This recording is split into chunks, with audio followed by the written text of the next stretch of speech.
Ladies and gentlemen, may I have your attention, please?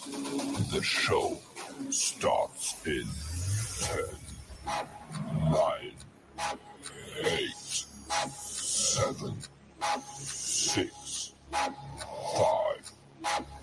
4, 3, 2, 1, go.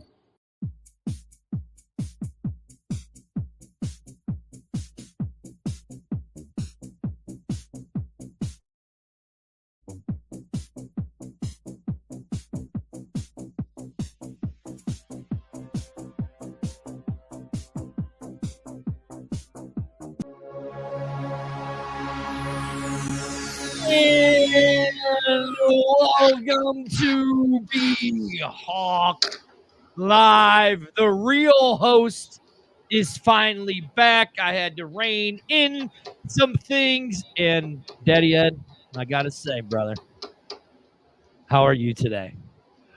I'm doing very well, thank you. We are hyena-less tonight. No hyena. Hyena-less. So, Sounds like a physical problem. yes, it is a physical problem of why she's not here. So, what do you, oh, you're drinking water for a change tonight, huh? Yeah, but I got Of course you do.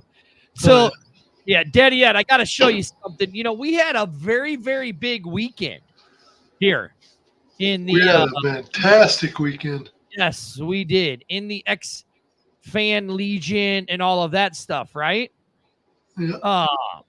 Let me see if I can get back to it. It's not wanting me to, so let me do it like this. So I got to do it this way. I can pause it up here, but it won't let me go back. But you know, we did the check presentation this weekend down at the Autism Speaks Walk, which was good. We were the third largest donor of the night or of the event. Am I right, Ed? Absolutely. Right. And we gave grassroots donation. We did. We were wasn't some rich guy, you know, that just had money to burn. We went out and we raised this money. Here we go. Look at John says, suspend him or fire him. Leave it to the pros. You're right. The pro is back. The pro is back. The dirty one is back tonight. But Daddy Ed, I have to show you something. While we were in St. Louis, right? The Fan Legion, we were all over the world. And here we go. On XFL Nation, we'll come to you live from the Orlando Showcase. Are you a super fan? If so, we've got an opportunity for you. Buy some incredible swag that's going to be on sale, incorporate it into a Halloween costume, and post that on your social media with the hashtag XFLSuperFan for a chance to win a $50 gift card and shout-outs from the XFL media. Be loud and proud just like this. Let's go! Oh, Daddy Ed, did you see that? Pretty impressive. Pretty impressive. See that? And our boy, Rig Rocker, as you like to call him, Big Rig, made the video, made the picture, you know, because they used all people wearing sports or XFL gear. So he made the picture, the flyer per se, of the XFL. So the Fan Legion, BHawk Live, we were everywhere. The Fan Show, we were everywhere this weekend for the XFL. Did you ever think we would get to this point to where we could be in all the cities? Well, we're still hard at work. I can't say that I see much of anything else going on, but the Fan Legion is still rocking, baby. Right. And Daddy Ed, if I'm not mistaken, Daddy Ed, we have another thing coming up very, very, very soon, if I'm not mistaken. Am I right? We have a very, very, very, very, very big event coming. Yeah. We'll let you enjoy Thanksgiving. We'll let you enjoy Christmas. But then in January, we're back at it. We're back at it. We need you guys in January. Do we not, Daddy Ed? Absolutely. I'm trying to find it to where I can put it up, Daddy Ed. Let me try it this way. Let's say, do you have enough of it put together yet? I have our template that we have. You know what I'm saying? Yep. I have the template, so let me get to it. I got so much stuff on here, Daddy Ed. It's trying to find it all. You know, we've been talking about it, so we're going to talk about it a little bit right now. But here it is, Daddy Ed. Okay, I have it. Let me see. There's that. All right, let me do this. What's up, Jackie? You're right, Rig. You guys, they cannot hold us down. We are everywhere and anywhere of all the time. Am I right, Daddy Ed? Absolutely. We are everywhere. But January, we are going to be in Houston, Texas on January 13th. We have a big event coming up there, January 13th, and it's right here, Daddy Ed. Right there, we are proudly sponsoring Sideline Domestic Violence. If you see that QR code right there, you can scan it, and it will take you to the Houston's area women's shelter. Right now, we are being sponsored by R&R Sports Bar and Grill. That's where it's going to be at. And Old Smoky is just one of our sponsors. We have more in the works coming up, so it should be good. So we're going to Houston, Daddy Ed. You know, here Rig says, let's go. We're going to Houston, Daddy Ed. Have you ever been to Houston? I have been to Houston, but it's been some time ago. Oh, see, I heard it's a dump. Just like the Roughnecks was a dump. I haven't been to Houston since I went and watched Nolan Ryan throw the ball. That's been a while. Right. Sorry, Rig, but, I heard Houston isn't, I hope Houston shows out like San Antonio. Like the lovely people like Jackie and Jay and all those guys. I hope Houston shows out like San Antonio does. Am I right, Daddy Ed? Yeah, we got to fill that place.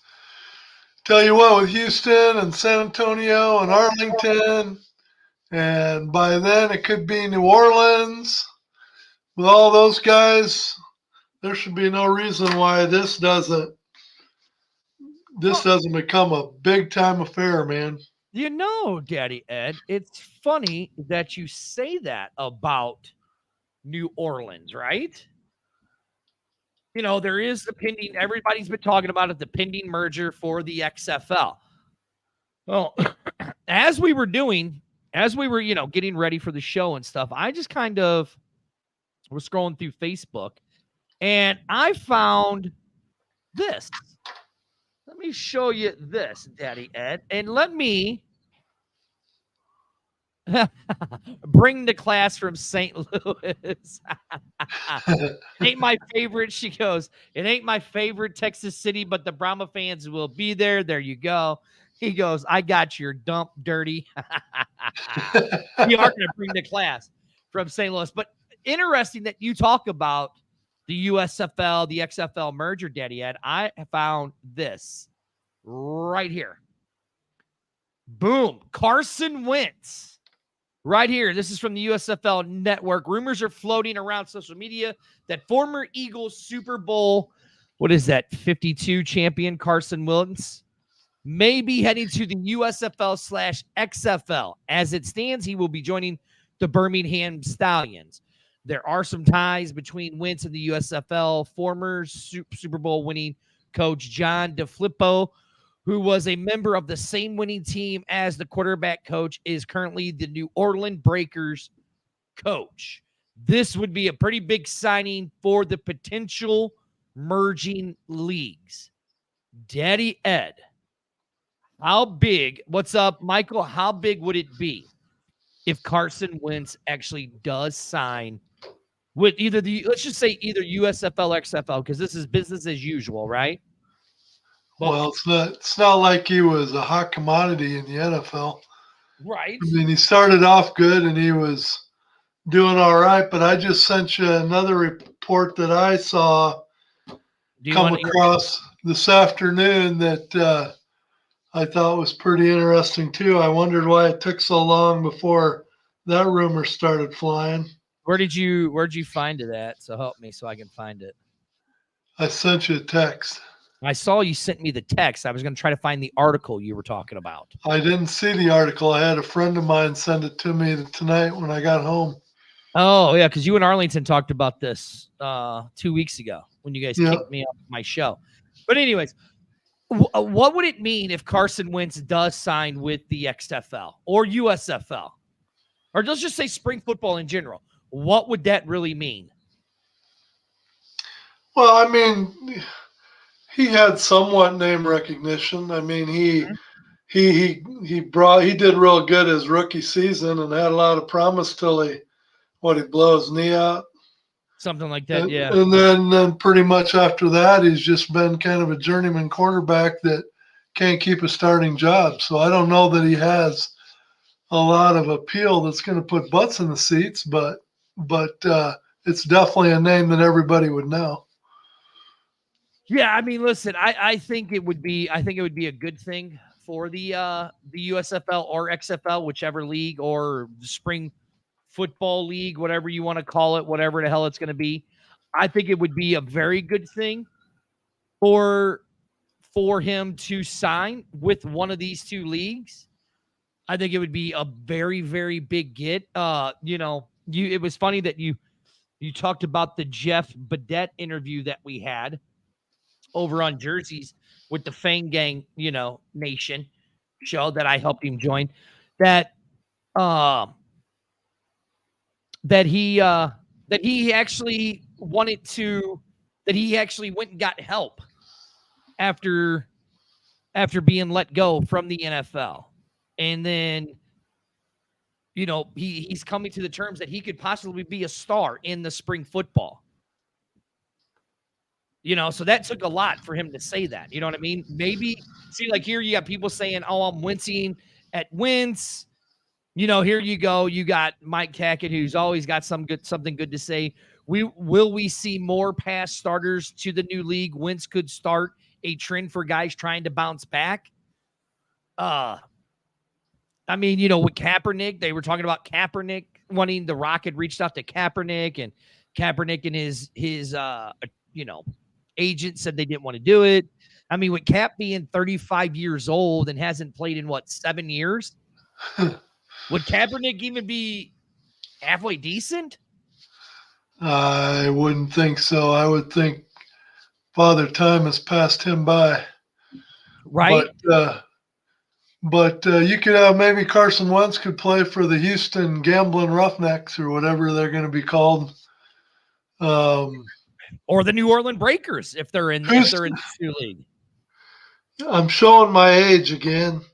Yeah. But who's the quarterback from Texas A&M that was the one high and was only in the league for a year or two before he fizzled out?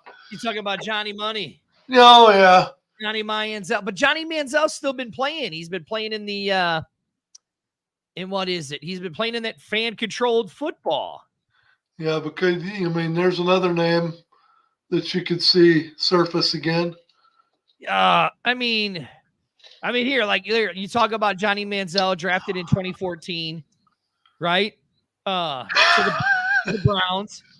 Come on, Big Rig, cut me some slack. And then he left there. He went to the Canadian Football League, played for the Hamilton Tiger Cats. Then he played for the Montreal Alouettes. Then he played in Charlie's League for the Memphis Express. And then he went on to play in the fan-controlled league. I mean, again, is Johnny one of those guys? He played 2 years in the NFL. So, and then he's played the last 2 years in the fan-controlled league. I mean, Johnny is only, let's see, where is he at? Johnny's only 30. Like right here, right here, right? He said right here, Wentz to the Breakers makes sense because of John Filippo and the Philly connection. It would make sense that if he does come to the USFL or the whatever this new league is going to be called, it would make sense for Wentz to go to the Breakers. And I mean, look, if you want to, he goes, come on, Ed, put the mask on, LOL. Wouldn't take much. It's right It's right there behind you. Now, look, I mean, we've talked about this. You know, we've said that we wanted to talk about players that we wanted to see. Like right here, what Michael says right here. If these players would play spring ball because they love the game and feel they have something to offer, then sign them up and let them prove themselves. If they're going to be prima donnas, then pass. I agree. I agree with that. What do you think, Daddy Ed? Well, that leaves out the people like Cam Newton, and we was even mentioning Terrell Owens the other day. Yeah, but Terrell's almost 50. He's almost 50, but who keeps coming on all the time and saying he could still play? Well, I mean, T.O. We could put that to rest real quick, couldn't we? I mean, yeah. I mean, T.O. I mean, that's like Jerry Rice saying he could come back to play, and he's 60. Well, here's a league that you can put them out there and say, okay, show me what you got, because don't kid yourself. If there was a T.O. or someone like that, people would go watch them. Yeah, and I know that you and Arlington had talked about it 2 weeks ago, and I know that you didn't get to really talk about it. I know that you'd mentioned Kaepernick at one time. Now we have the Wentz. His name is being thrown out there, right? We were just talking about T.O. and Cam. I think Cam is so mentally messed up after that loss in the Super Bowl to the Broncos when they had their asses handed to them, you know? Right, yeah, exactly. Spring ball is not the senior's tour. You're right, Michael. It's not. Yeah. And guys, go check out Player 54 podcast. Michael Lathrop had a lot of great interviews. I don't know how he got on the field. But yeah, somehow he got to do interviews. I thought they weren't allowing shows to do interviews, but good for Michael. Go over to Player 54 podcast. Check out Michael's interviews. He's got them all over his Facebook stuff. So go check them out. He even got a chance to interview Coach Buckley. Here's Eric saying, I don't believe everyone in this league needs to be vying for the NFL. Create a good product, whatever it looks like. And I think that's a very good point of what Eric said. And Ed, like you'd said with the interview that me and Jersey did with Jeff Badette, where he's like, I realized my time's up. I'm 29 years old. I'm starting to get to that age where I'm over the hill for football. He goes, I went to the therapy, which is a really good interview. Go and listen to it. Go to the Fan Gang Nation on Facebook, the X Fan Show page, and look it up because it was a really good interview because he started talking about mental illness and stuff like that. And a lot of you guys all know that's very near and dear to my heart. But he said that he was going to therapy and saying, I would much rather now in this late in my career be a star in the spring league than in football, than in the NFL. To me, that takes a lot of courage and guts to say that. But if you want to make the XFL a viable league or the USFL or NSFL or whatever, then you have to figure out a way to introduce private ownership, and you have to figure out a way that teams can play in their home cities. Mm-hmm. And the only way that you can progress to that is to progress the league. And right now they seem to be reinventing the wheel every year and basically starting over. Yeah. So if they want to establish a league that players will make the decision to stay and be a star in, then number one, you got to get salaries up, which takes private ownership. And it just seems like until you make it a viable alternative, because face it, if someone can play in the XFL, USFL and make $80,000, or they can play in the NFL and make $800,000, I mean, it's not even a decision. But if they can even somewhat narrow the gap with private ownership, then yeah, maybe it does become a viable alternative for those guys like Jeff Badette. Yeah, there's Mama Lacobe Tucker, Nadine Tucker. Look at her. Hello, ma'am. Thank you for joining us. But you have to build consistency. You have to build from season to season to season. And I'm sorry, but this every year, waiting till the 11th hour, trying to get news, and having to watch kids shows and hang on to every word that a 12-year-old kid says because he happens to drop the ball and interview somebody and make a comment about a November draft, and you're like, oh my God, did a 12-year-old just drop a big bomb, and you're ready to go live and have a special show to talk about it, and it's like I don't know what you're talking about, Daddy Ed. That's enough. I don't know. What you're talking about.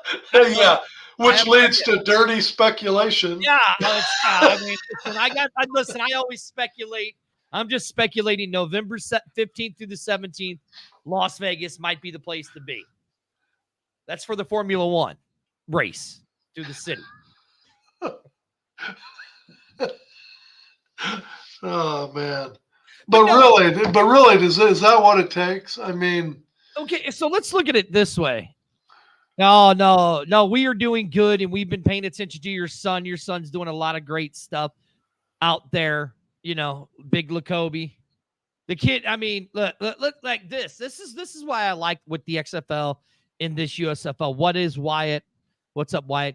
Is that it's giving guys like Lacobe, the chance to get somewhere. It's giving guys like that were at the showcase the chance to keep their dream alive. It's guys like Jeff Badette who didn't fit into a system, because if you listen to his interview, when I asked him, I'm like, you were there when it was Stephon Diggs and Adam Thielen in that wide receiver room. I'm like, we always ask the question, what is it, what's it like being in a room with a quarterback doing that tape and studying? What was it like being in that wide receiver room with two wide receivers that were at the top of their game when he was there studying that tape? It gives guys like that who want to keep it going.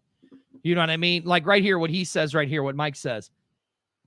If a serious spring league, not a start, would have a major sponsor behind them, like True Live or Cutter Leaf, and play in the states where marijuana is legal for recreational use, I feel that would entice a lot of borderline NFL players to play in spring football without the fear of punishment for self-medicating. I'm 100% for that.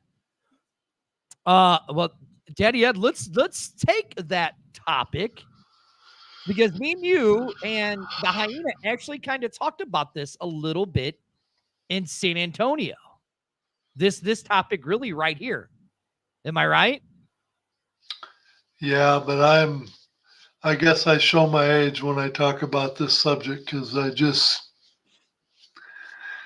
I get it. I hear all how great it's supposed to be for you and whatever, but when you're out there driving with a bunch of people that, shouldn't be on the road, and they look like they're pinballs because hey man, here I come, look out, I'm going to drive by you, woo, look at me. It's like, come on. I understand the whole self-medicating. I understand how it helps athletes and everything, but I mean, look at the state of Missouri in one short year. I mean, it's just, I'm sorry, I just don't think it's a good look. Here's where I'm a little different with it. For the longest time, I was against the whole marijuana thing and all that, and I have a CDL, so I take that very serious, in my regular life. I have a CDL. So because it's not federally legalized, I don't partake in it. Now I partake in the other of alcohol, which should get, please kids, do not get behind the wheel and drink and drive. Do not. And don't get behind the wheel after you just ate a bunch of edibles and smoked a bunch of pot either and drive. Yeah, but they say, oh yeah, if you get high, you shouldn't drive for at least 6 hours. Right, we're okay. Not condoning. All right. We're not condoning either one. We're not condoning driving under the influence. All right, Daddy Ed, we're not condoning that, right? No, but I look at it this way. I've seen a lot of people that were hooked on painkillers and stuff like that, right?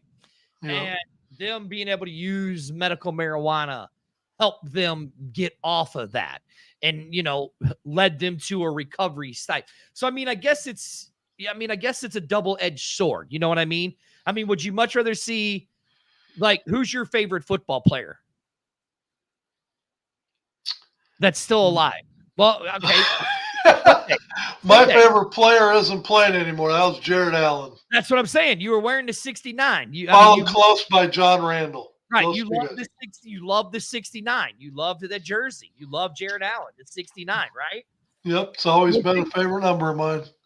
Right. It's a great number. Daddy, stop it. We got to be good. We're going to be. I haven't said. We were talking about 69. I was sporting the 69 on Sunday, but it didn't help. Right. Yeah. 69 always looks good on a jersey. Let's just put it out there. Am I right, Daddy Ed? It looked very good up until the fourth quarter. Right.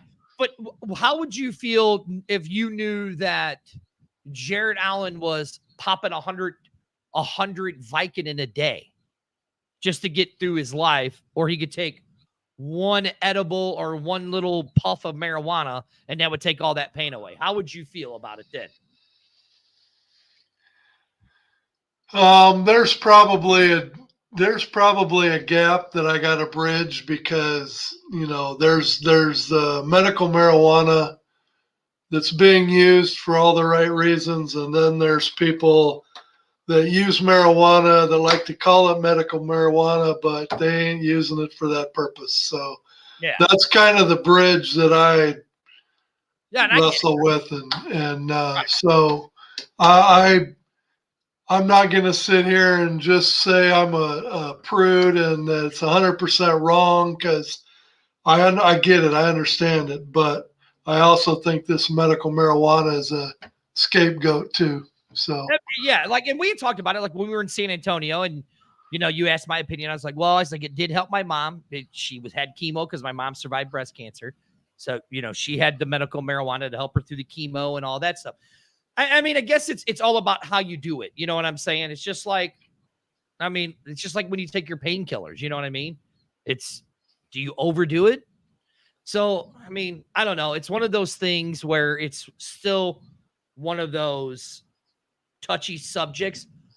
But if they did this right here, had something like that, not even a marijuana sponsor or anything like that, right? But just some kind of major sponsor for this new spring league, then I think it would help them and make them a more viable product.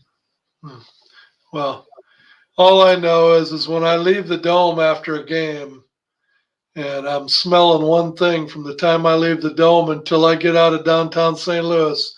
No, we're talking about something tells me that it's not all medical marijuana going on. So we're talking about sponsorship. We're not talking about marijuana anymore. We're talking about a sponsorship. All right, here, our great sponsor right here that sponsors this show, Wild Sun Winery and Brewing Company, right out there in Hillsboro, Missouri. The BHawk Live American Blonde Ale will be coming back in October. So go get it. We're going to have it for the tailgates when we tailgate and all that. So big shout out to Wild Sun Winery and sponsor for being the sponsor of the BHawk Live and the X-Fan Show and Legion. Right here. Moderation is the key. Take it to help, not to black out. No, but anyways, that's not. I think, Riggs says he needs 6 of these. He needs 6 of them. I can hook them up, but then I'd be seriously cutting into my inventory. I'm bridging the gap now till late October with what I got left. I know, and I keep trying to get you because I need some too, but you won't give me any. I'd give you some. You're a liar. You and Amanda could share a can. I'm always willing to let you two share a can. You're a liar. See, Sandy says here, she goes, it helped. Guys, we're not discussing if marijuana. Sponsorship. We're discussing sponsorship. It was just that Mike had put it up there, and it was just me and Daddy Ed and Amanda had talked about it when we were in San Antonio. So that's the reason why I kind of said that, right? Look, he'll hook me up first, Dirty. Shut up, Rig. Shut up. And here is BHawk Live will be available at Royal Liquor ASAP. There you go. So if you want some BHawk Live beer, sounds like Christmas for me, Ed. Blonde ale. No, he probably wants some of that IPA too. I remember talking to him about that a few months back. Coffee. Their Midnight Porter is phenomenal. Oh, I think he'll like the IPA too. He's a big IPA guy, if I remember. Midnight Porter. Anyways, I think we should have Wild Sun be the sponsor of this new league. What do you think, Daddy Ed? Yeah. Might want to give that a few years, but a few short years, but probably a few years yet. Right, yeah, like right here, Rigg said there's no such thing as Santa. Just ask Amanda. You're right. Amanda. Yeah. Amanda destroyed all these little kids' dreams by saying Santa's not real, and that's kind of why we kicked her off tonight's show. Am I right, Daddy Ed? We couldn't have her. It kind of tore me up for a while. I wasn't expecting her to say that. So I know it's so mean how she just. Next thing she's gonna say is the heat miser's not real either. Right? Yeah, she'll say the heat miser's not real. She'll say BHawk 1's not real. Rig Rocker's not real. She was crushing little kids' souls. You're right, Rig. She was crushing little kids' souls. And we're gonna be in trouble, right? Yeah. Huh? So what did we decide? What was the league of choice? Was it a league made up of 2 6-team divisions? Was it a league made up of 3 divisions of 4 teams? What was I don't know that I've ever got your opinion on that. So I just to preface things, I would go with 2 6-team divisions. One division would be all the XFL teams. One division would be all the USFL teams. And then you would crown a champion of each division that would play the championship, XFL versus the USFL. That would be my vote, but I have a feeling that's not going to win the day. But let me get this straight. So you're asking me what my position is on the merger. How many teams that I think we're going to have, right? Uh-huh. Is that what you're at? Okay. Is it going to be 12 teams? Is it going to be 16 teams? And then we can go into what the divisions would look like. Well, I got a pretty easy 3-4 team division, but that's only 12 teams, so there's probably a few more possibly going to be in the league than that. So okay. How do I say this without getting us in trouble? All right, so Dirty's just going to speculate, okay? I'm just going to speculate. All right, Ed? Since, we love when I speculate, right? Mm-hmm. Right? Okay, so I'm going to speculate we're going to have 12 teams, okay? We're going to have 6 from the XFL, 6 from the USFL, okay? I'm going to speculate, and I'm going to say the teams that are safe is going to be Birmingham, Arlington, St. Louis, Michigan, and the Canton team. Those are the 5 teams that are going to be safe, regardless, okay? Did I say Memphis? Did I say Memphis too? No, you didn't say Memphis. Okay, so Memphis. So those are the teams that are going to be safe. Those 6 teams, right? Okay. Now, we got to add some teams in there, correct? Yeah. Okay. So, as much as I hate to say it, I'm just speculating. I'm speculating the Vipers being gone. Now, hold on, Russ. Here's why I'm saying this. If you notice the teams that I said, so there's 4 hubs in the USFL. Birmingham, Memphis, Canton, and Michigan. Correct? Am I right, Ed? Mm-hmm. And then there's only one in the XFL, which is Arlington, because that's the main hub.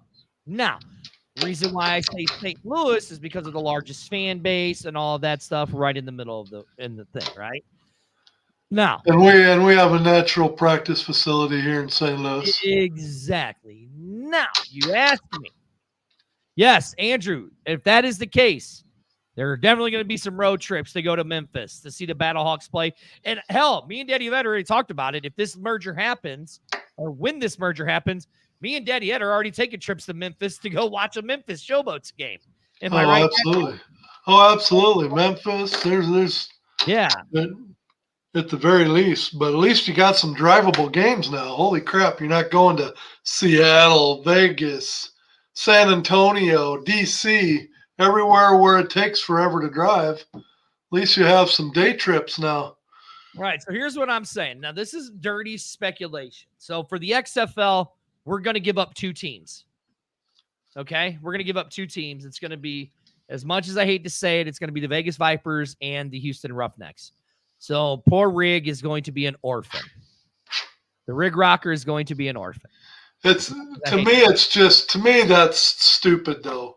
If you really think about it, because in 2020 and 2023, Houston was a division leader. I agree. So it's not like they were a cellar dweller that got 2,000 fans a game. So the fact that Houston would be the odds-on favorite being out just is stupid to me. But whatever. I'm just going by my speculation. That's all. Going by my speculation, okay? I say you call them the gambling Roughnecks and keep them both. But there you go. I honestly think you should keep them as the Roughnecks. And then if you take the Gamblers, and if Vegas is really going to be gone, then move Vegas to Nevada or the Reno and have them as the Vegas Gamblers or Nevada Gamblers. But I mean, okay, you know what? Fine. Here, I'm going to say it like this. I hope there's all 16 teams. Okay? I hope there's all 16 teams. Okay? Now, for the hubs, you put them in Birmingham, you put them in Memphis, you put them in Michigan, you put them in Canton, right? And you put them in Arlington. So now you have 16 teams. What? Why would you not have a hub? I'm not being a homer here. Why would you have a hub? But why in the hell would you not have a hub team be in St. Louis when you've got an airport that you got direct flights everywhere, and it's a central hub? You do for Memphis. Memphis has an international airport, and they're already a hub city in the USFL, right? Canton? Why in the hell would Canton be a hub city? Canton's going to get the Pittsburgh Maulers, and they're going to be called the Canton Maulers. That's why. So I mean, what does the name have to do with the fact that they're a hub? Because they already have a hub. They're already a hub in the USFL. Well, that doesn't mean the USFL gets everything. Well, okay, here, let me tell you. So here's how I would do it, right? So I would take DC. I'd have DC as your East Coast hub. Okay? And I would take the New Jersey Generals and put them with DC, have them practice somewhere there, right? Yep. Then I would take the Philadelphia Stars and the Canton Maulers and put them in Canton, have them practice there, right? Now you got Michigan. So here's where everybody's going to get mad at me. You're going to take Michigan and you're going to put the BHawks with Michigan, the Panthers, and have them at that hub. Why would you have the hub in Michigan? Because Michigan is already a hub for the USFL. If you notice what I'm doing, Daddy Ed, I'm doing them with the hub cities. I'm adding a couple. DC would be the East hub. God. Michigan would be this hub for our team, right? So then you take the Showboats. Or no, now you take Birmingham. You take Birmingham and you move San Antonio to Birmingham and have them in that hub. Then you take, now mind you, this is if Vegas stays and the Roughnecks stay. Then you take an Arlington, you have the Roughnecks.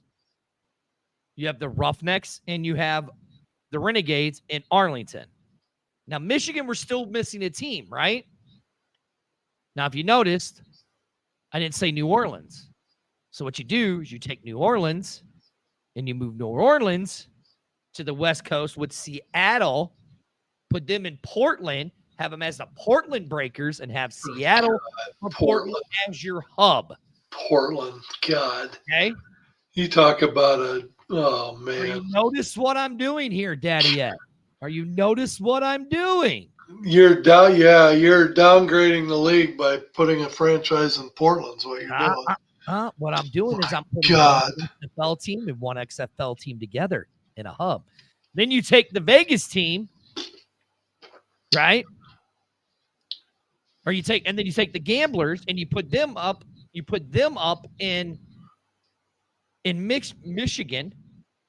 Or you take the Roughnecks, move them to Memphis with the Memphis Showboats. Take the Gamblers and put them with Arlington. And then you take the Vegas team, right? And then I don't know what you do with the Vegas team. I forgot about Orlando, too. So it's going to be interesting. Yeah. And no. San Antonio does not. So if you do these leagues, you split them. You have the XFL versus the USFL divisions. And you can still, if you do all 16 teams, you can have 4 divisions. You can have a North and a South in both, or East and West, however you want to do it in each division, right? Keep them the way that they are now. Just combine them. And like Daddy had said, you have the top 2 teams play for the championship or play for the XFL division championship, right? Then you take the top 2 teams for the USFL and have them play for the USFL division championship. And then you have the 2 winners play each other and the spring league championship. That's how you would do it. I would keep them. Look, guys, you guys could say all you want about St. Louis. You could say all you want about St. Louis. Memphis has its own international airport. Now, do I think that they won't put a hub in St. Louis if they do the hub model? Sure. I think a hub will be here in St. Louis. Well, if you think that there's going to be a hub in St. Louis, then why wouldn't you have that in your plan? Listen, I'm just saying. That's all I'm saying. That's all I'm saying, Daddy Ed. Okay, so you got the USFL that was all about the TV contracts, right? They were all about viewership. Uh-huh. Okay, now you bring in the XFL, where the XFL puts butts in the seats. Okay, so now you're going to merge and you're going to bring them all together, one big happy family. Mm-hmm. Do you want to incorporate the best of both worlds, or do you want to cut some of it out? You would be absolutely the stupidest. I mean, let me take that back. I've seen some stupid marketing, so I got to preface this. I got to preface this a little bit. Idiot. But if you got a city, I don't care whether it's St. Louis, D.C., Seattle, San Antonio, I don't care where it is. If they're putting 35,000 butts in the seats every week, and then all of a sudden there's an opportunity to move a hub somewhere else, and you lose that kind of attendance every home game, that would be the most stupidest marketing decision known to man. How do you know? We don't even know how they're going to play. We don't. Doesn't matter. Hold on. We don't even know what this merger will consist of. They can go into the hub formats like they did with the USFL. Okay. So here, let's say St. Louis wants to brag, like right here. It has nothing to do with bragging at this point. It has something to do with having an ounce of brain in your head. Hold on, right here. St. Louis has to be a hub for games. I've talked to countless others, and we are all convinced if games aren't played in St. Louis, you are losing your largest fan base. Okay, now, this is what I'm going to say. St. Louis, we want to keep saying that we are a football city, right? We want to keep saying we are a football city. Daddy Ed, like me and you just said, what's up, Deuce? Go check out Neon Green of Mafia. Deuce was down there. He got Terrell Buckley to sign his headband or his shirt for the Green Man outfit. So go check out their show. They'll talk about the showcase. Now, Ed, Hear me out and be honest. Be honest. I'm an accountant, man. I gotta be honest. Okay, so when I ask you this question, let's say they make St. Louis a hub city. Okay, they make St. Louis a hub city. St. Louis has bragged about how we are a football city, right? And I will constantly keep saying it to the day that I die. It ain't one team that is going to support either one of these two leagues. It is shown that it will not happen. Who gives a rat's ass that we had the largest fan base? Because what's happening? We're still being talked about being merged. Correct? Correct? Yeah, but when you start at ground zero, step one, okay, we are a management team that wants to put the best package together to make money. Like I said, I don't care whether it's St. Louis, San Antonio, Seattle, DC, Orlando. I don't care who it is. If there is a team out there that's putting 35,000 butts in the seats every game, if they are not the nucleus of what you're trying to put together as a league, you are the stupidest marketing team I've ever seen in my life. Birmingham Stallions was doing the exact same thing. They had a big TV contract, and they didn't – you even admit it. They did not care if they were butts in the seats. That's true. If you're going to put together a viable league that's going to have the best of both worlds, you got to have the best of both worlds. You can't throw the best of one half out. Again, I agree with you. Here's how I really think it's going to go. I think they're going to go to the USFL format and just play in hub cities. That's what I really think is going to happen if this merger happens. When this merger happens, is they're going to play in hub cities. I have a feeling St. Louis will be one of those hub cities. But here's the question. It's the same thing it did in Birmingham. Birmingham couldn't sustain that league for the USFL. Number one in merch, had the number one attendance. If you look at the attendance, they would have been 5th overall. If these two leagues would have already been merged, they'd have been number 5 overall with an average of 20,000 fans showing up a game. Okay? They'd have been number 5 next to St. Louis, San Antonio, DC, and Seattle. Those were the 4 top teams in the XFL. We could see it. Birmingham would be number 5. That didn't sustain the league. We had two teams with the BattleHawks in Birmingham with 130,000 and 76,000 that didn't sustain the league. And that's why the merger is being talked about. The problem, what it is we're only rooting for our team. We're only rooting for our teams. And I will say it again, no matter if they put a hub here in St. Louis, it won't work because we're only going to be putting people in the stands for the BattleHawk games. But that's the case. That's the case, period. Every city that is a hub is going to have their best attendance for their team. That's why hubs, I get it for expense, but like I said, you want a bigger bottom line, you have to have a bigger top line. And as long as you have hub cities, so say you go to 2 hub cities, you go to a city that has 2 teams. Yep. If you're in St. Louis, say we get a hub, let's say they put Seattle and St. Louis together. Okay. We're still going to get, say we average 35,000 butts in the seats for every St. Louis game.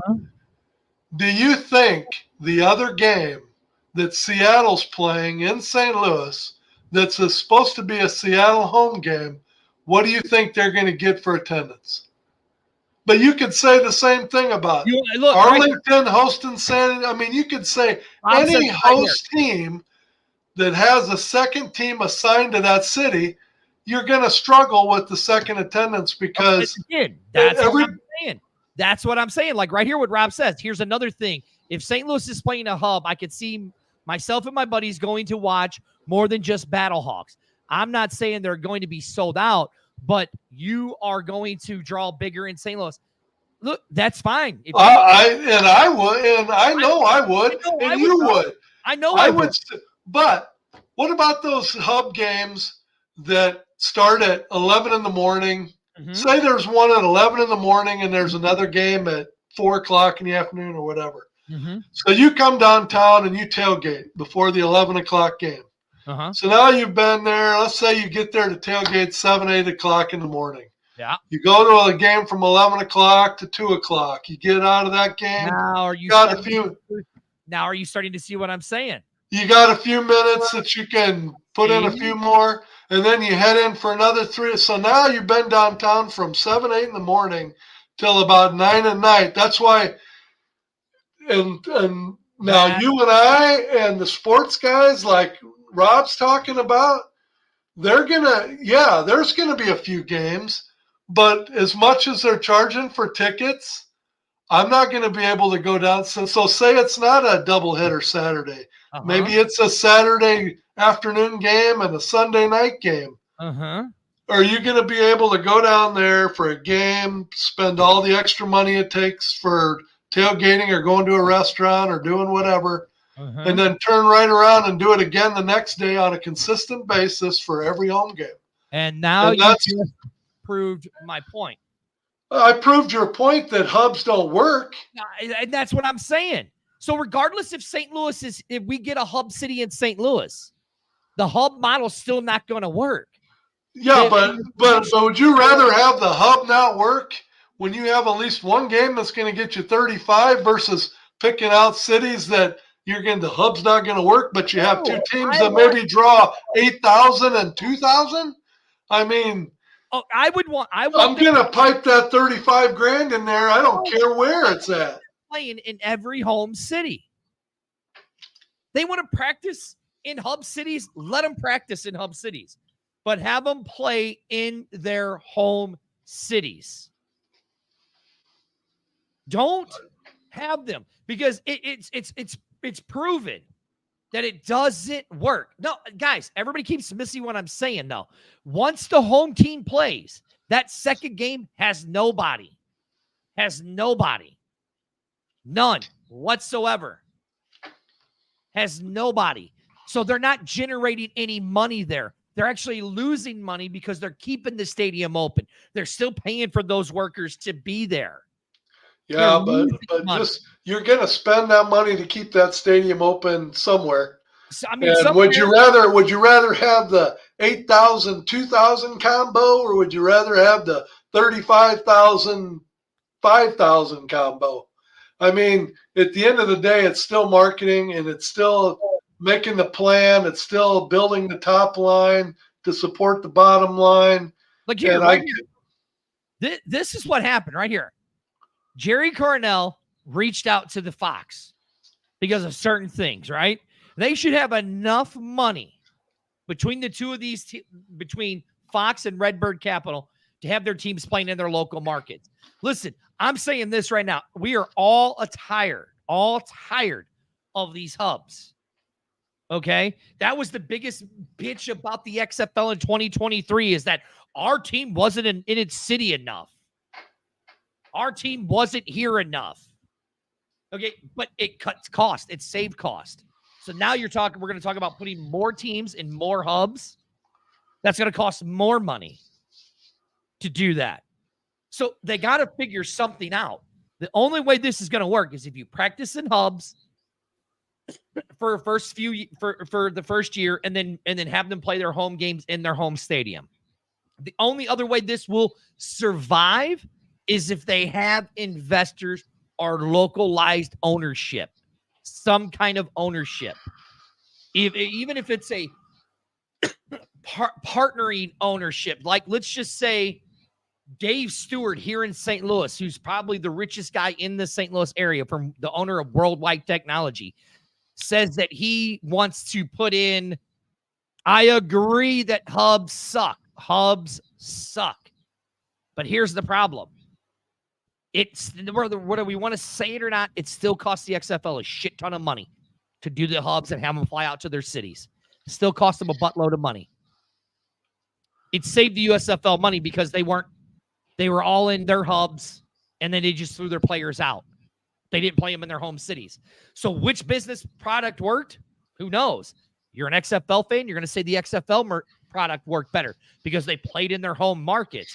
If you're a USFL fan, you're going to say the USFL model worked, but it sucked that they were in hubs and they couldn't get with their, in their home markets. So it's really on how you want to look at it. Which way was better? That's the problem. David, it's because St. Louis is an anomaly. The BattleHawks are an anomaly. We are an anomaly. We are, you can't even talk about us in this situation because we were so pissed in 2016 that Kroenke took the team away from us. That's why. That is why. So St. Louis, throw St. Louis out of the mix. Throw it out of the mix. Like right here, I totally agree with you on each team playing in a home city in their respective cities. You have to build their fan bases to connect with. I think we could all agree where we are at that. But if there is going to be a hub system and if it's locked in already with the powers that be, that St. Louis must be a hub. Why? You guys can. Dirty, you keep saying that, but I mean, no. It's accounting 101. I'm not going to keep explaining it because it. What is it? Okay, explain. What does it help if St. Louis is a hub? What does it do? It drives a hell of a lot more ticket revenue. Okay, for a team that already had over 30,000 every week. Yeah, but if you don't have them as a hub, Dirty, you're taking that away. But the USFL version of a hub is totally different than what the XFL hub was. Like here. He said, Brett wants you to explain it. I already explained it. Yeah, right here. Look, right here. Let's accept that most teams will get 7,000 to 10,000 fans per game at best. It is what it is. And that's the truth. That's the truth. Like I said, take St. Louis out of it. Take St. Louis out of it at all. Send Brett a link and let him come on and explain his side. But Brett's sides is winning.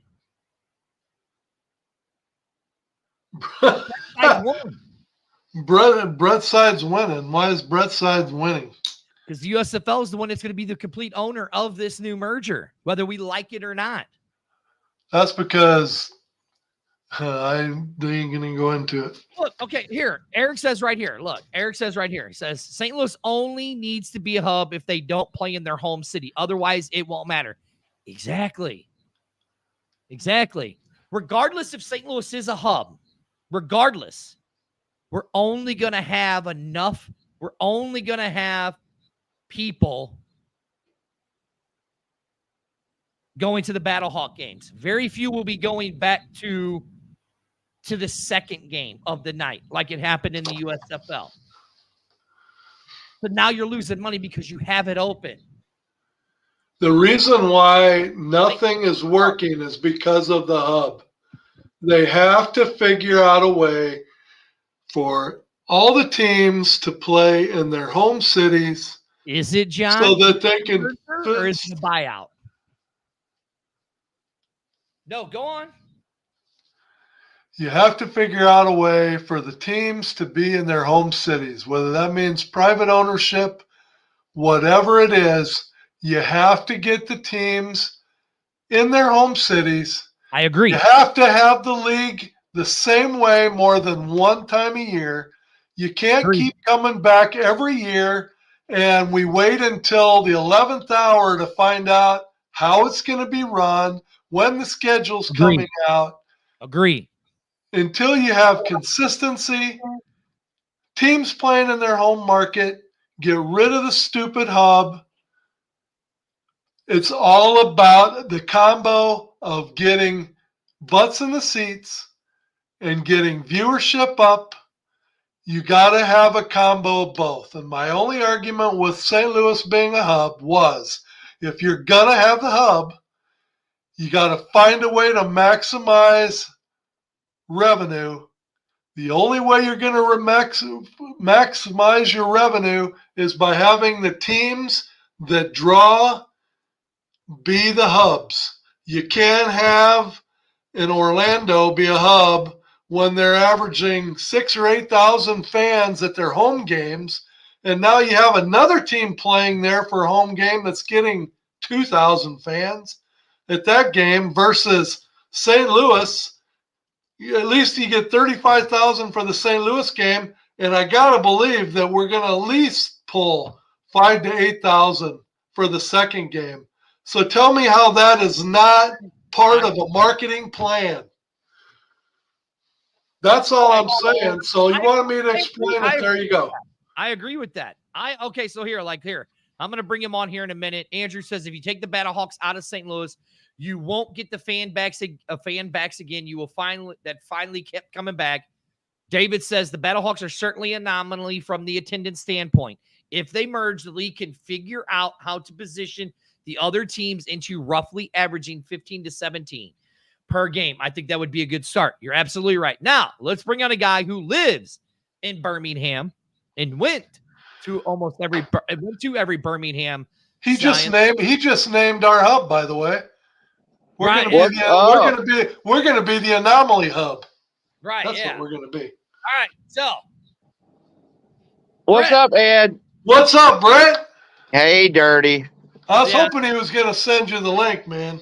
So here we go. Like Mike says right here, say one stadium averages 200 employees per game day. 4 hubs is 800 employees on payroll. Where if there are 16 teams, that is 8 home teams a week, which is 1,600 employees on payroll per week. A hub should not be a permanent fixture, but at least long enough to have the league structure in place for owners to start at looking at purchasing terms. 100% agree with that. All right, Ed or Brett, we're talking about hubs. Now, listen, you were in Birmingham. You had the largest fan base attendance. What do you think? First off, Brett, what do you think of that can? Is that pretty good looking? Man, I love that. I'd love to have a Stallions can like that. I'd love to have one like that as well. And well, you'll get some. The end of October, you'll get some. Let me correct Dirty once again. USFL is not my league. Yes, the XFL and USFL are my league. Spring football is my league. Okay. USFL. All right. Here's the deal on the hubs. Look, I was all for their business plan. I was all for the XFL business plan because you know what? I went to school for business and marketing. I've already said this junk before. In my hobby is football. So I absolutely love the fact that both of them had different business models. It fascinated me between that and the football and just the fact that I love spring football. There's pros and cons of everything. If they go to hubs, what I'm hoping for is the XFL hub. And that's where we're going to probably have 12 or 14 teams. You're going to have 2 teams hanging out in each city, 6, 7 cities, and hopefully each team will play in their home cities.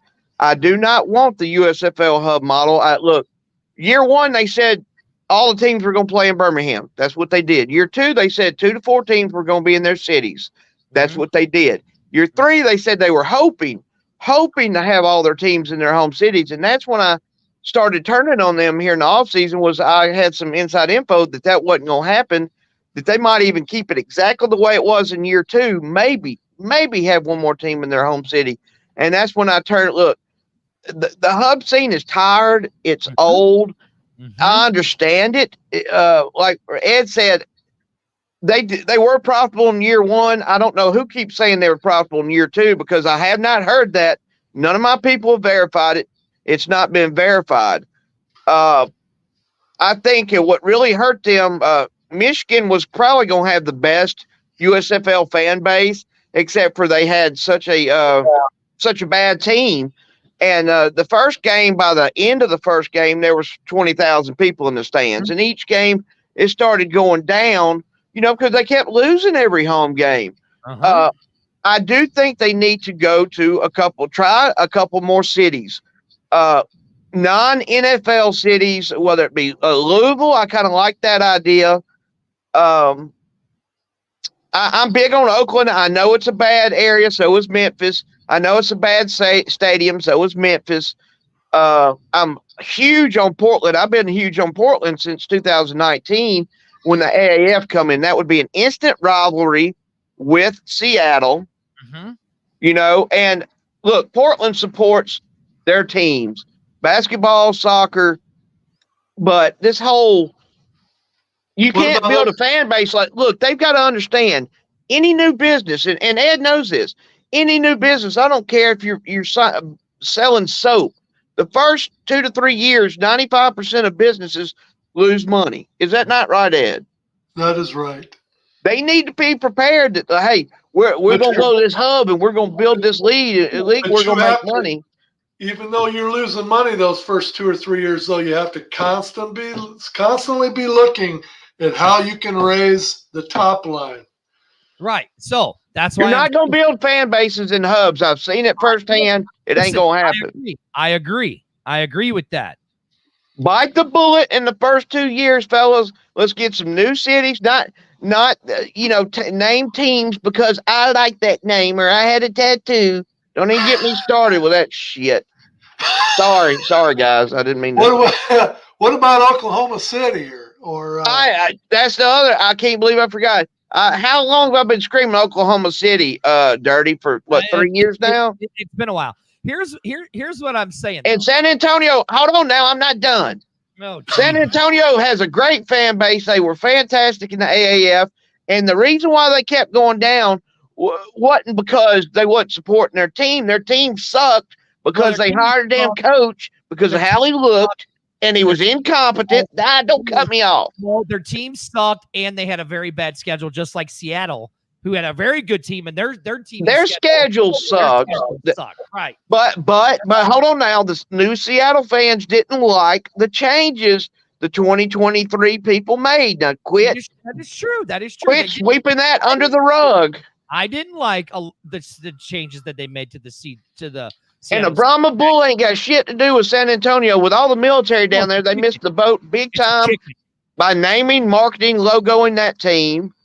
Guardians, what does that have to do with our? I'm gonna change the subject. Anyway, here's what I'm saying about St. Louis.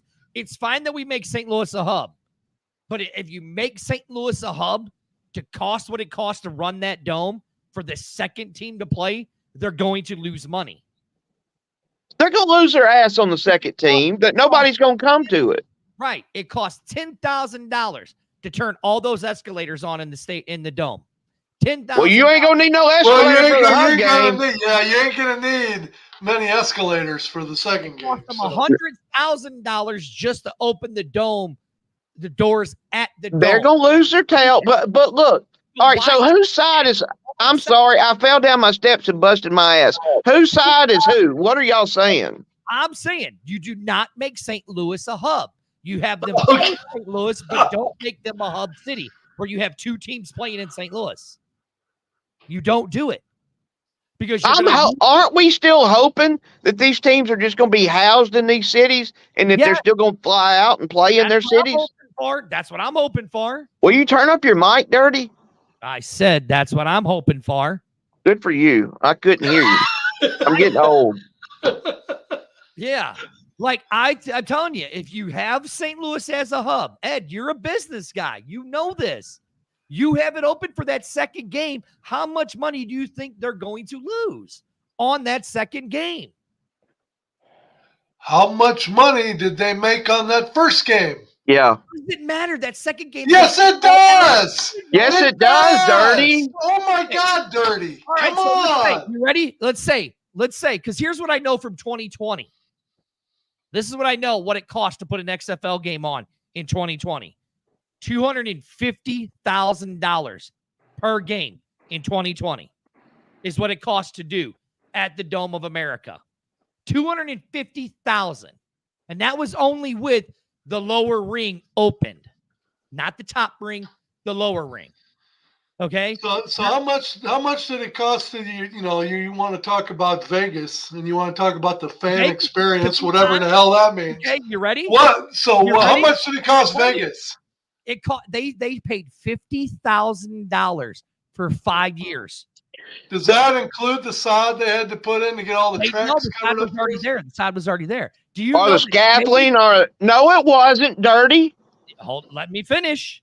Do you know Vegas is the only XFL team that turned a profit in 2023? There's no fucking way. Oh, I'm so sorry. There's no way St. Louis. I'm sorry, y'all. I'm sorry. It did. The only team to turn a profit. Only team to turn a profit. That broke even. It must have been that great fan experience you're talking about. Listen, you can say whatever you want. There's nobody at the game, so it took him 2 minutes to stand in line and get a popcorn and a soda. So since it only took him 2 minutes, that's a great fan experience. Dirty. Stop with the Vegas thing. Look. Will you listen? Listen? Here's what I'm going to do. I'm going to mute you because watch. Here's what I'm going to tell you. I'm going to mute both of you.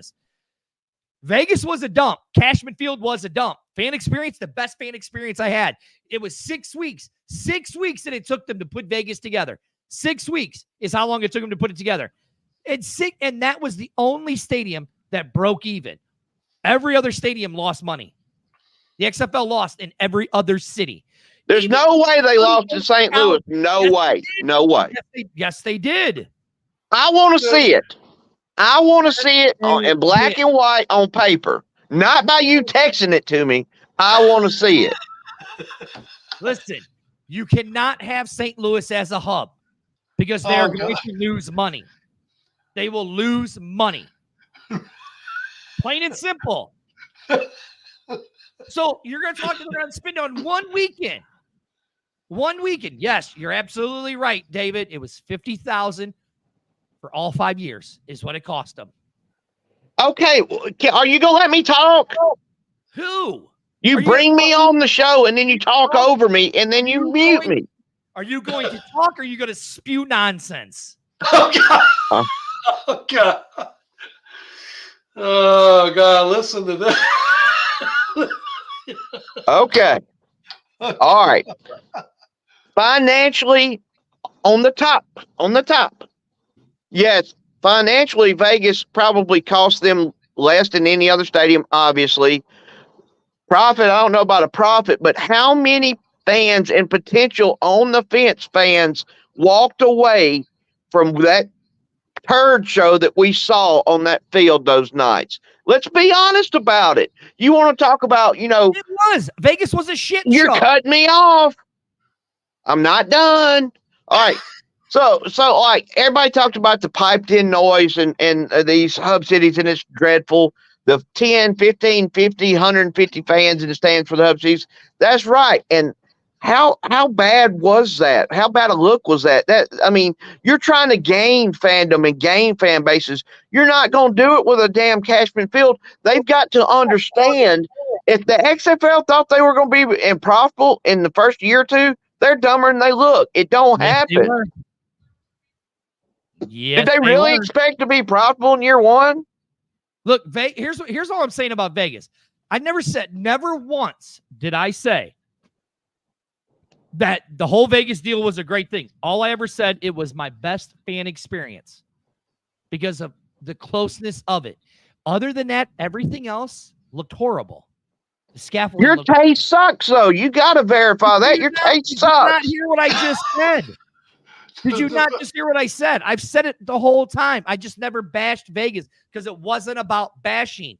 What I'm saying is if you want this shit to work, if you want this league to be either the XFL or the USFL to be a viable league, regardless if they're separate, you need to support every single team. I agree. Who's going to argue about that? Okay, so again, St. Louis, you go back to the St. Louis hub. It's $250,000 to open up the dome. That's with the doors, escalators, all that, running everything. $250 per game. Now we do it a second game. That's $500,000 for the weekend. You're telling me they're going to bring in $500,000 for 5 home games? What did St. Louis draw altogether for 5 home games? I would say 160, 180,000. No. We averaged 35,000 for the home games. Yes, we did. Yes, we did, because we had a 38 on one, we had a 32 on the other, and the rest were 35s. No, they weren't. They went down every game by 2%. every single week. 30. He's right. No, They it's still not. averaged over 35 for the year. The first game was 38,000. Game 2 was 35. Game 3 was 33. Game 2 Okay, so let's say they averaged. it was. Ed, do you have a calculator? 30,000 fans. Let's just to appease his silly self. 30,000 fans times 5. That's 150,000 people times an average ticket price of what, $25? Add that up. Oh, 20. It was more than 25, believe me. But I mean, I was trying to be fair, so he didn't cut me off again. Okay, so let's see. 150,000 times 35. 150 times 35. That's $5,250,000. So that's on the low side to appease Dirty. You better add another million on that. So if you say it costs, you said 250,000. So you're talking $1.25 million when you took in $5.25 in revenue. That's just the open. And that's just tickets. On. That's not getting the 3-week-old pretzel and the nachos in a bag that are expired. That's $8 a bag. And the $8 beer. I mean, and the merchandise that they sell. Hey, in St. Louis, they made some money. Hold on. Hold on, Ken. Show me where that's at, because I know that this time it was 100,000. I'm going by my 2020. My 2020. What I know. They did pay to turn on the escalators twice, didn't they? Yeah. It was $10,000. It was $10,000 to turn the escalators on. All right. So I just found something. So I'm wrong on something. I know. You're wrong on a lot. Shut your pie hole. Shut your pie hole. So right here, week 1, week 4, the BattleHawks had 38,310. Week 5, they had 35,686. Week 8, they had 35,160. Oh, yeah, that's not 2%, Dirty. 33,142. And then in week 10, they had 33,004. Now, what's that average, Dirty? That about 35,000 people. Right, but anyways, what I'm saying. Recalculate, Ed. What I'm saying. Now, remember. Look, yeah. And so the truth. Hold on, look right here. Like Mike says, how much are players' salaries each week? See, Ed, $5,000? No, more than that. You got to take into that figure that you did that's what they brought in, right? You got hotels. Every location that has a game has hotels. Right. So let's think about it. We have to pay for the team hotel. That cuts into that profit of that $5 million, right? Dirty, do you want them to play in my front yard? What I'm saying is... Hold on. This is what I'm saying. Then they got to pay the electric to have the dome on. Then they got to pay all the concession workers, all the parking workers. Then after that's all done, they got to pay the people to clean the dome. All of that. They have to pay at every other location. Exactly. So that eats into the profit. If the XFL was as profitable as they were, Russ Brandon, the day after the XFL championship, wouldn't have been on the phone with the USFL saying, let's talk merger. Wouldn't have done it if it was profitable.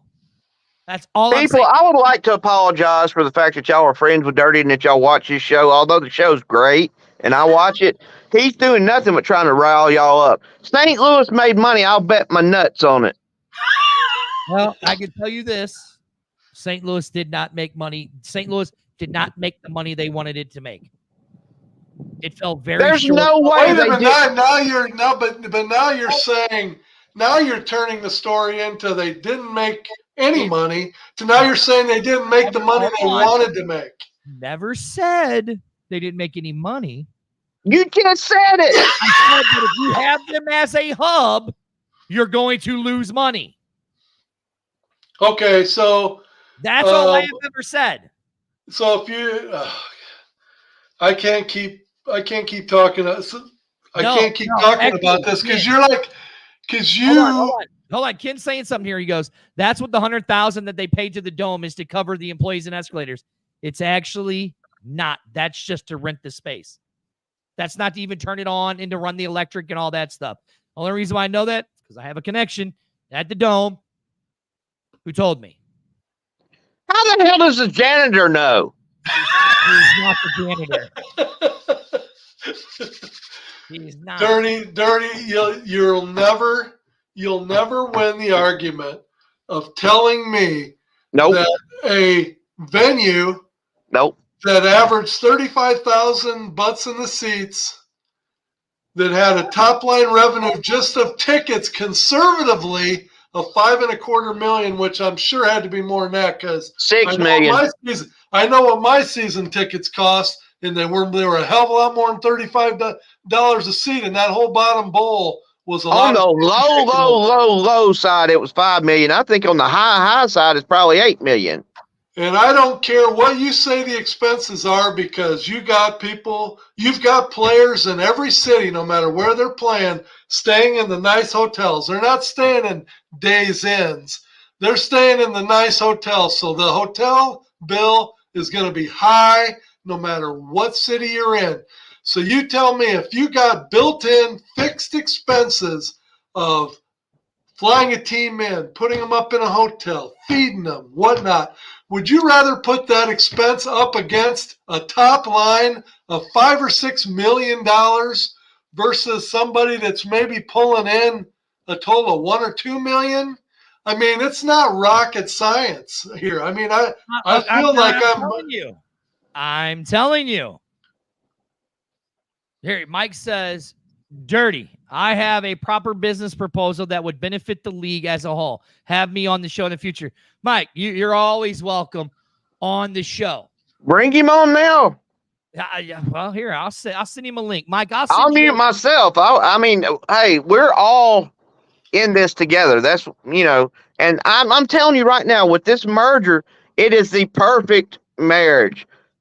This is going to work. All the negativity does not help. You're right. Trust me, we will be talking about this league decades from now, as long as they don't drop the ball. But you know what would help drop the negativity? You would drop the negativity if you would throw us a bone, man. Tell us something. Breaking news. According to who? According to somebody. Did you watch another 12-year-old? No. Ed, just be quiet, because you know exactly what I'm getting ready to say because of where I got Don't you tell Ed to be quiet. I had a source in the league. St. Louis broke even. Ain't no way. I'll tell you guys after the show how I know. But St. Louis broke even. Ain't no way. Okay. I would love Ain't no sunshine when Dirty's gone. It's an hour. If you're going on 22 minutes, here's all I'm saying. You two clowns. Well, let's put it this way, Dirty. Let's put it this way. If St. Louis broke, let's say they did break even. That means that if they lost $60 million for the season, what's that tell you about the other locations that you want to play in versus St. Louis? I'm disagreeing with you, but they broke even, but let's open up St. Louis as a hub so we can lose money. That's all I'm saying. You're going to lose more if you do a hub elsewhere. It's true. I agree with you. That's why they all need to play in their own home cities. That's what I've been saying. Fuck them. Play in their home cities. Practice in a hub. Play in your home city. We're all in on that. We're all in on that. Well, if you'd explained yourself clearly from the get-go, we'd have saved the last 45 minutes. Tweedle dumb here running their mouths. And by the way, tune in Monday. I don't know exactly what day we're starting, but we are going to have a new show starting on Monday. Thank you. If St. Louis broke even, this is over before it started. You're absolutely correct. That's why this merger. Don't listen to Dirty. Don't listen to him. Okay, whatever. I don't care how I put it. It doesn't matter. Doesn't matter anymore. I love all of you guys. But starting, I don't know what Monday, but coming soon on Monday, we are going to have a new show because this merger is happening. This merger is happening. And actually, 2 of the hosts are on this show. We have a USFL guy. We have an XFL guy. Talking about the merging of the leagues, all that. We have Brett and Daddy Ed are starting a new show. I have no idea what they're going to call it. Bert and Ernie. Bert and Ernie. But anyways, anybody want to say anything? Mike, on the show next week. Anybody want to say anything? Daddy Ed, do you want to talk about Wild Sun? Well, I'm still taking in the news. Well, let's get off that you just announced. I mean, here we go. I like this. Andrew said, Bert and Eddie. LOL. I like that. Yeah. So listen, guys. The merger, whether we want to believe it or not, the merger is going to happen.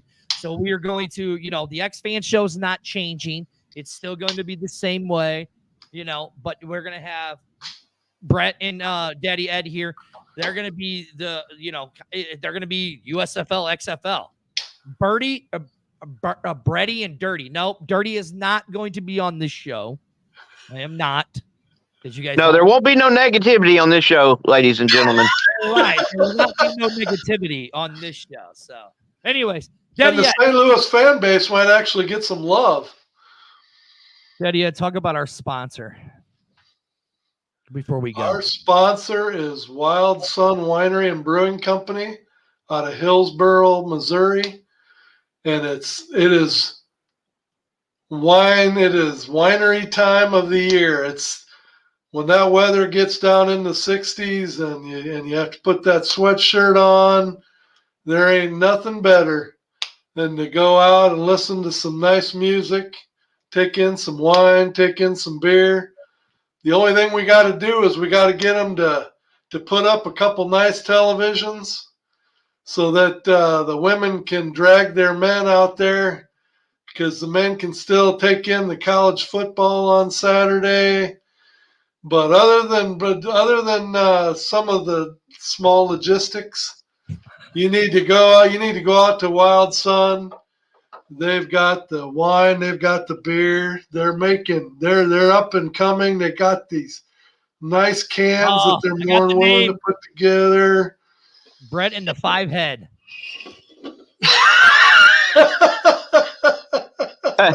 Does that mean Peyton Manning's coming on? Oh, Brett, tell everybody what page that you run there on Facebook so they can go and like it, because it is the largest spring football page out there.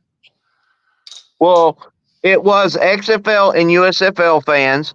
I have recently, because of all the news and all the intel that me and Dirty and everyone continues to get, have renamed it to the National Spring Football League Group.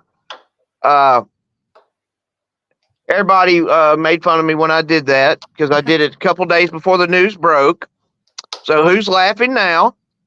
I wonder where you found that news at. Well, from a few folks. Maybe Dirty was involved, maybe he wasn't. But and I'd like to take this time to say, don't judge Dirty, people. He's really a nice guy. He is. He tries to not be. It might come naturally, but he's a good dude. And look, guys, y'all are gonna love the show. Me and Ed are so pumped. This is going to work. It's going to be so successful. We're going to average. You're gone. I'm done. I'm done with this.